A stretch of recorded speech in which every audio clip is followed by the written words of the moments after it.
Hey yeah guys, welcome to a new vlog of Basuta's vlog. So আজকে ছিল আমার মায়ের বার্থডে এবং ছিল আমার এক্সাম। সো কলেজ থেকে এসেই আমি দেখি যে মায়ের বার্থডে গিফটটা চলে এসেছে, তাই মাকে আমি উইশ করে গিফটটা দিলাম। কিন্তু মা একটু কনফিউজ হয়ে পড়েছিল যে কি আছে ভিতরে। তারপর মা ফাইনালি গিফটটা আনপ্যাক করলো এবং মা পরেও দেখলো এবং ফর্চুনেটলি মার খুব পছন্দ হয়েছে গিফটটা। তারপর আমরা দুজনেই চলে গেছিলাম নকশালবাড়িতে, মানে আমার মা বাড়িতে। আমি প্রথমেই মাকে মা বাড়িতে পাঠিয়ে দিয়েছিলাম, তারপর আমি পিছনে পিছনে কেকটা নিয়ে আসছিলাম। She was not having any idea about the cake, but তারপর আমি উপরে চলে গেছিলাম চুপচুপ করে। তারপর মার জন্য সব রেডি করলাম যে মা কেক কাটিং করবে and all that. So wait, let me show you the cake first. তো আপনাদের কেকটা কেমন লেগেছে অবশ্যই কমেন্টে জানাবেন। তারপরে আমাকে আমার দি বললো যে সব আশীর্বাদের জিনিসগুলো উপরে নিয়ে যেতে। দি মানে হচ্ছে আমার দিদা, এবং সেই এত কিছু অরেঞ্জ করেছে, আশীর্বাদের জিনিস থেকে শুরু করে পায়েস থেকে শুরু করে, which is the most important thing for Bengalis on their birthday.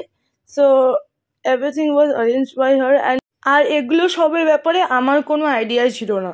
তারপর আমি মাকে নিয়ে আসলাম ওপরে।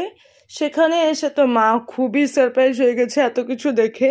তারপর আশীর্বাদ পর্ব শুরু হলো, যেখানে প্রথমেই আমার দি আমার মাকে আশীর্বাদ করছে।